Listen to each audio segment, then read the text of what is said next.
अस्सलाम वालेकुम, आदाब। मैं हूं खलील फरहाद और आप देख रहे हैं प्रोग्राम बादशाह वक्त। आज का एपिसोड इस्लाम के उस अजीम सिपहसालार पर है जिसने यूरोप तक इस्लाम की रोशनी फैलाई। उसने जब यूरोप की सरजमीन पर कदम रखा तो अपने साथ आए जहाज़ों को आग लगाते हुए साथी मुजाहिदों को ललकारा कि अब वापसी का कोई जरिया नहीं, या तो यूरोप में इस्लाम की रोशनी फैलाएंगे या फिर शहीद हो जाएंगे। जी हाँ, हम बात कर रहे हैं स्पेन को फतह करने वाले अजीम मुजाहिद तारिक बिन ज़ियाद की।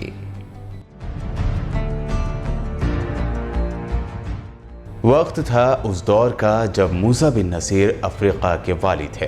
तारिक बिन ज़ियाद आपके एक कादिम के बेटे थे। वालिद की शहादत के बाद ये लड़का मूसा बिन नसीर की सरपरस्ती में आ गया। तारिक बिन ज़ियाद एक पैदाइशी जर्नल थे। सिपाहगिरी उनके खून में शामिल थी। वो तलवार के साथ इस तरह खेलते थे जिस तरह परिंदे हवाओं से खेलते हैं। वो बला के ज़हीम भी थे, ईमान और शुजाअत भी उन पर फिदा थे। तारिक बिन ज़ियाद की तालीम व तरबियत मूसा बिन नसीर की ज़ेर निगरानी हुई थी, जो एक वार एक्सपर्ट और अजीम कमांडर थे। इसीलिए तारिक बिन ज़ियाद ने फ़न सिपाहगिरी में जल्द ही शोहरत हासिल कर ली। हर तरफ उनकी बहादुरी और जंगी चालों के चर्चे होने लगे। तारिक बिन ज़ियाद बिन अब्दुल्ला न सिर्फ दुनिया के बेहतरीन कमांडर्स में से एक थे, बल्कि वो मुत्तकी, फर्जशनास और बुलंद हिम्मत इंसान भी थे। उनके हुस्न अखलाक की वजह से अवाम और सिपाही उन्हें एहतराम की नज़र से देखते थे। वो जवान हुए तो मूसा बिन नसीर ने उन्हें तंजा का गवर्नर बना दिया। तंजा शहर आजकल मराकश यानी मोरक्को का हिस्सा है। समंदर के पास तंजा और स्पेन को एक दूसरे से अलग करते हैं दोनों मुल्कों में 14 किलोमीटर का फासला है। जिस वक्त तारिक बिन ज़ियाद तंजा के गवर्नर थे, उस वक्त स्पेन के बादशाह रॉड्रिक के मजालिम के सबब वहाँ लोग बैरूनी इमदाद का इंतज़ार कर रहे थे। ऐसे में अफ्रीका के लिए यूरोप का दरवाज़ा, जिसे अंदलुस कहा जाता है, वहाँ के हाकिम काउंट जूलियन ने मूसा बिन नसीर के साथ मुलाकात करते हुए उन्हें खुद अंदलुस का हाल सुनाया और फिर जुल्म के खात्मे के लिए अपनी मदद भी देने की पेशकश की।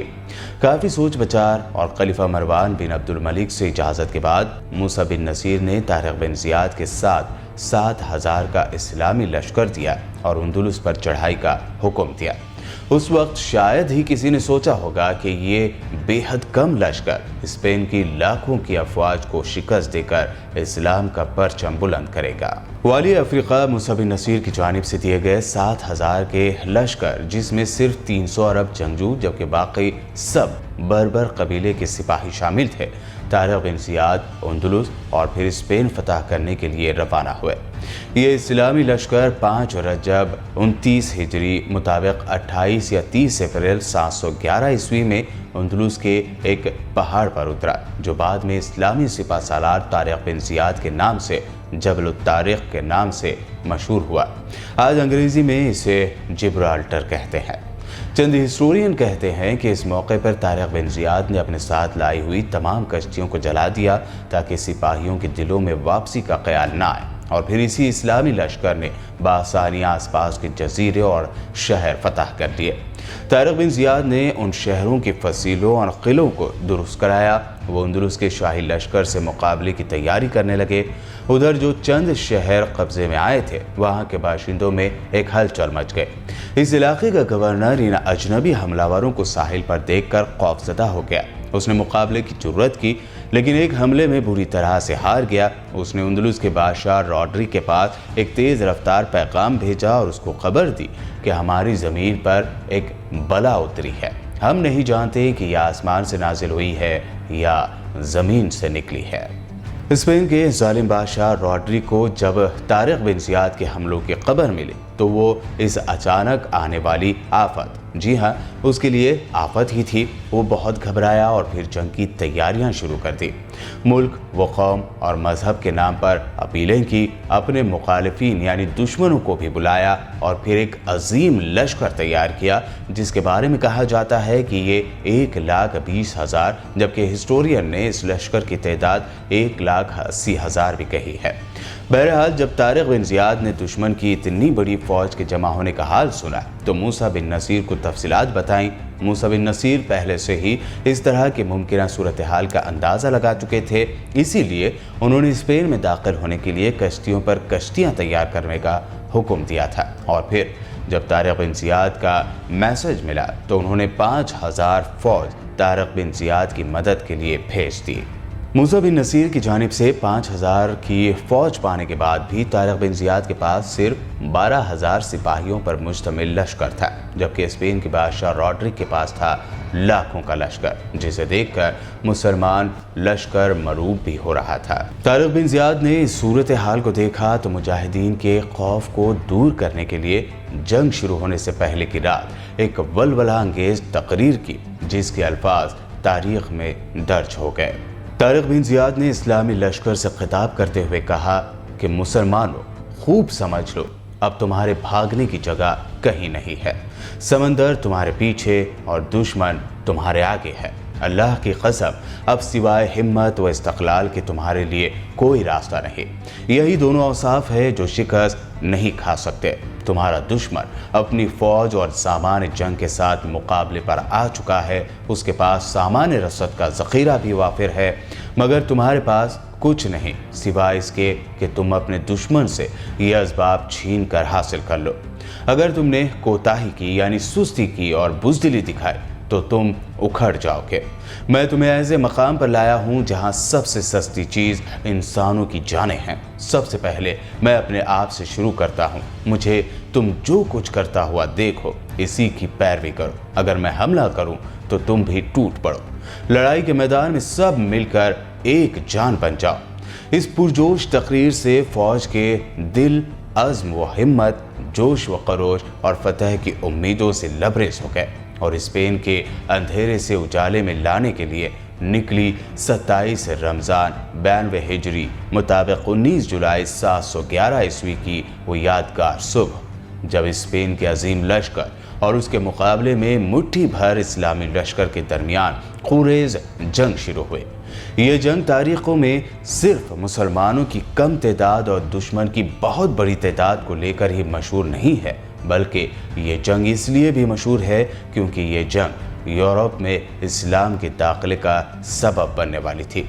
ایک اندازے کے مطابق قریب 7 دن یا 8 دنوں تک یہ جنگ جاری رہے اور کئی مجاہدین کی شہادت کے بعد طارق بن زیاد اور ان کی بہادر فوج کو جیت ملی اور اندلس کا اکثر حصہ فتح ہو گیا۔ بادشاہ راڈرک مارا گیا، یا ایک اور روایت کے مطابق راڈرک جان بچا کر بھاگ گیا، جس کا بعد میں پتہ کبھی نہ چل سکا۔ یہ جنگ فیصلہ کن تھی کیونکہ اس کے بعد اسپین کی فوج کبھی متحد ہو کر نہ لڑ سکی۔ فتح کے بعد طارق بن زیاد نے بغیر کسی سخت رکاوٹوں کے اسپین کی دارالحکومت تلیتلا، جسے آج دنیا میڈرڈ کے نام سے جانتی ہے، اس پر قبضہ کر لیا۔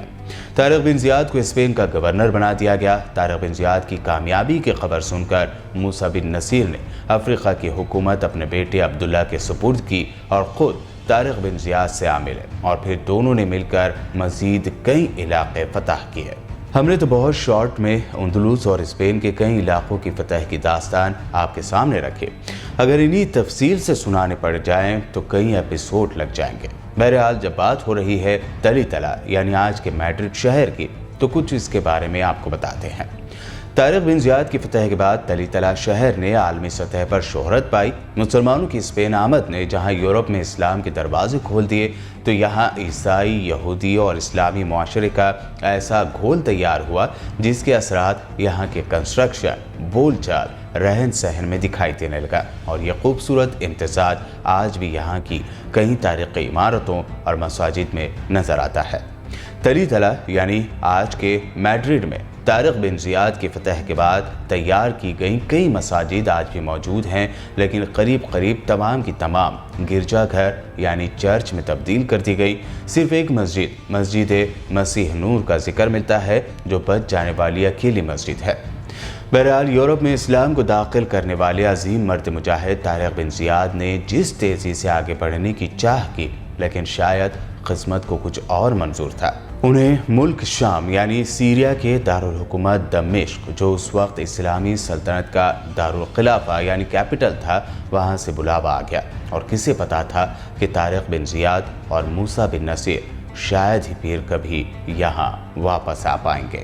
ایک ایسے وقت جب اندلس کی فتح اور یورپ میں داخلے کی راہ ہموار ہو گئی تھی، موسیٰ بن نصیر اور طارق بن زیاد کو خلیفہ وقت अल-वलीद बिन अब्दुल मलिक ने तलब किया।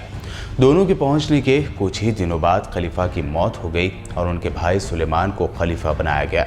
सुलेमान पहले से ही मूसा बिन नसीर से नाराज था। उसने मूसा बिन नसीर को माजूल कर दिया, सलाखों के पीछे फेंक दिया। इस बारे में मुकम्मल तफसील हमारे पिछले एपिसोड में है, जिसके लिंक डिस्क्रिप्शन में मौजूद है। बहरहाल तारिक बिन ज़ियाद की पैदाइश के बारे में जितने कम सबूत हैं, उतने ही कम सबूत उनकी मौत के बारे में भी हैं। कई रिवायतें तारिक बिन ज़ियाद की माजूली के बारे में हैं, लेकिन जिसमें सबसे ज़्यादा ताकतवर दलील लगती है वो ये कि उस वक्त के खलीफा ने तारिक बिन ज़ियाद से अपनी दुश्मनी निकालने के लिए स्पेन में लड़ी जा रही जंगों का बहाना बनाया कि उसकी इजाज़त नहीं दी गई थी, सिर्फ अंदलुस में लड़ी गई जंग की थी इजाज़त। तारिक बिन ज़ियाद ने अपनी हद से आगे बढ़कर कई और इलाके फतह कर लिए थे।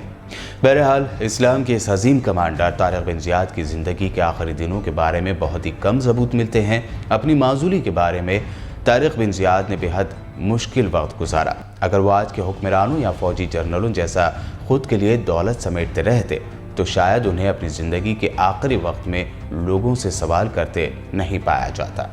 कहा जाता है कि ज़िंदगी के आखिरी दिन तारिक बिन ज़ियाद ने बेहद गरीबी और फाकों में गुजारे, बल्कि यहाँ तक कि उन्हें मस्जिद के बाहर सवाल करते हुए भी देखा गया।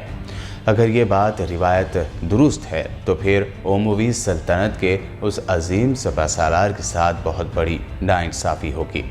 लेकिन आज स्पेन की तारीख भी उठा लें, तारिक बिन ज़ियाद का नाम आज भी फातह स्पेन और फातह अंदलुस के तौर पर दर्ज है, जिसे ता क़यामत तक कोई मिटा नहीं सकता। तारिक बिन ज़ियाद की ज़िंदगी की ये दास्तान आपको कैसे लगी, कमेंट करके ज़रूर बताइएगा। और हाँ, नए नए प्रोग्राम्स के लिए हमारे BBN चैनल को सब्सक्राइब करना और ऐसे वीडियोस शेयर करना हरगिज़ भी ना भूलें। मिलते हैं बादशाह वक्त के अगले एपिसोड में, तब तक के लिए दीजिए इजाज़त। खुदा हाफिज़।